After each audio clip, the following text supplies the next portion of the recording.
One Question is brought to you by Turnkey Search, a top industry search firm since 1996.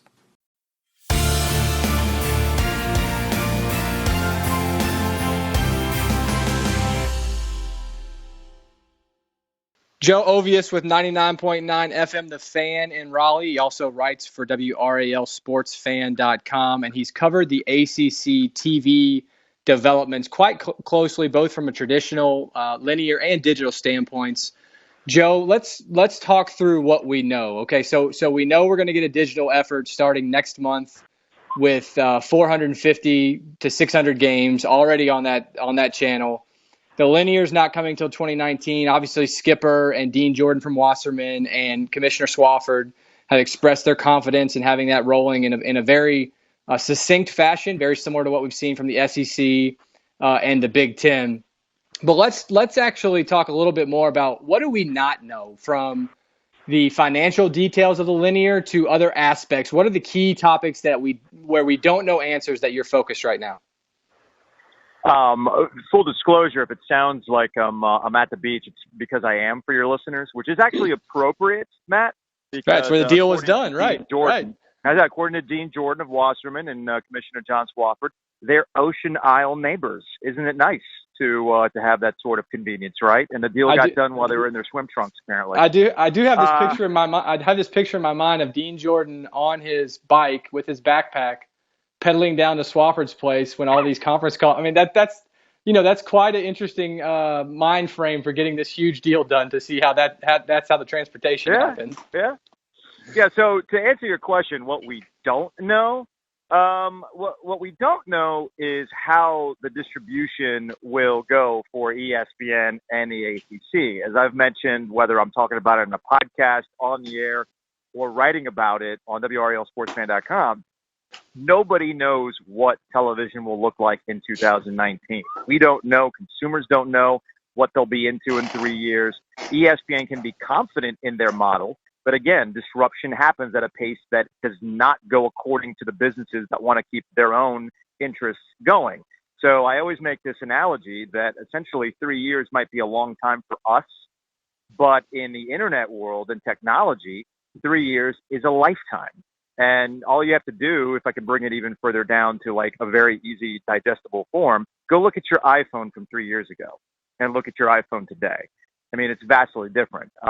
So just keep that in mind when we go forward, just what the distribution will be like in 2019. I don't think anybody can pretend to know. And Dean Jordan said to you, and you did a great interview with him, and one of the only ones I've seen on record that I've carried in D1 Ticker, of course, where he basically said, look, the OTT options that are out there right now, they've been a success in terms of getting content out in a different way, but have all the kinks been worked out? Absolutely not. Has a monetization structure been worked out that's the same as what we can get from the traditional cable bundle? Absolutely not. What other takeaways from your conversation with Dean did you find most interesting?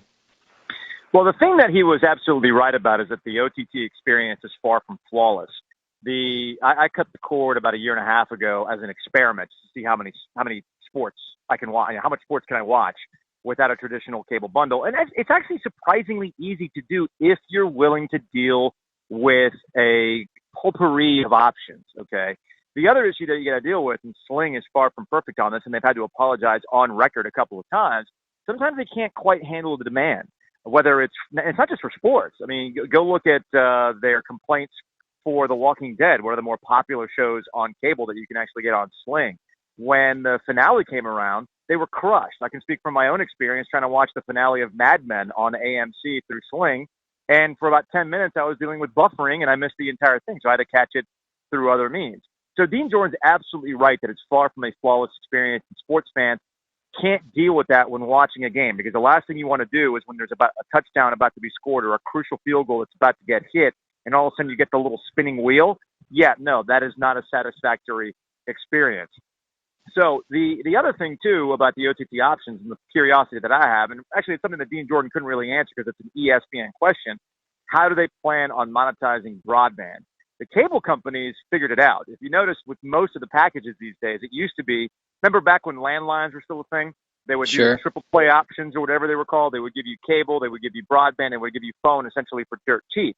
Now what they're doing is they're selling you these really great broadband packages. Like AT&T will give you a gigabyte in certain markets, including mine, for $70 a month. But they also want to bundle in a very cheap cable package because to them, they're making the most amount of money now off the broadband. So we know how they're going to make money. The question is, how does ESPN and other companies go about the business of monetizing that? Because in that world, you can't get $6 per subscriber, regardless whether you watch ESPN or not. That's always been the trick. And the one thing that ESPN never really wants to talk about, you know, when they talk about 90 million subscribers or before that 100 million subscribers, that is the amount of households that are in.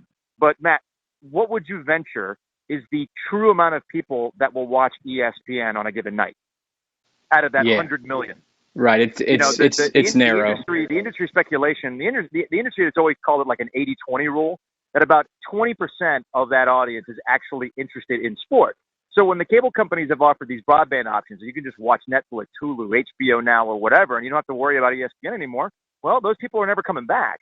The other thing, too, with these skinny bundles, when you offer these packages, I remember about 6 months ago, Verizon had gotten into trouble with ESPN over these skinny bundles that did not include ESPN outright. You had to like add on to do it. And what they discovered with their skinny bundle packages was that people were not adding on the sports.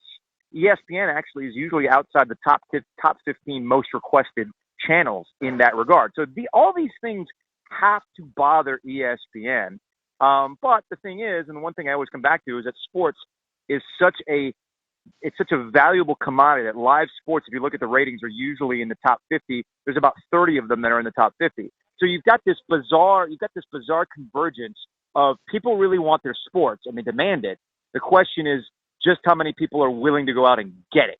So that's this weird convergence that ESPN and everybody else has to figure out in the long run.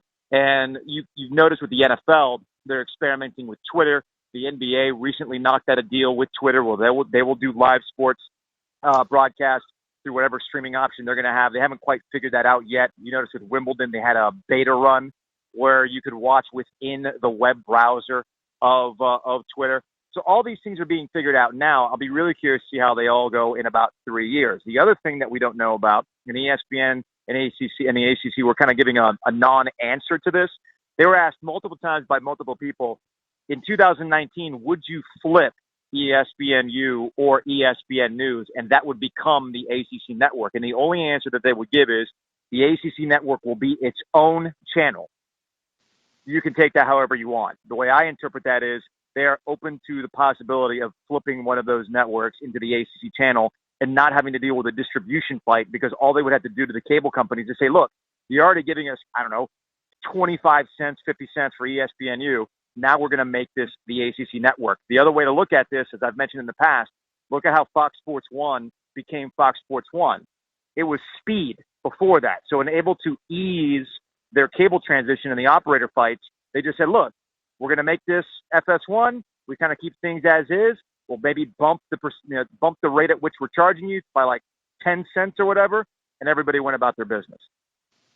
Yeah, I think Bubba Cunningham had an interesting quote in a piece in the Raleigh News and Observer last night on kind of the backstory of how the deal went down that you've already alluded to. And he said, we have a really high level of confidence, obviously, and I'm paraphrasing here, that ESPN will figure that piece out. And I think that's generally how leadership in college athletics looks at it. Doesn't mean it's right or wrong, but it's probably how you or I, if we were in the same boat, would think about it as well. I mean, ESPN certainly has a significant head start, and it starts with the aggregation of key content, and it starts with significant ratings. And Skipper pointed to, you mentioned 30 of 50, but I believe the number last year was 94 of 100 of the top-rated cable cable TV shows were sports related, which is a really insane percentage.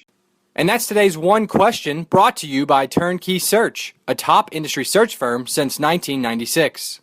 One Question is designed to give D1 Ticker subscribers valuable insights on how executive leaders in college athletics think about key issues on their respective campuses, in their departments, or within their leagues and conferences. One Question is brought to you by Turnkey Search, a top industry search firm since 1996.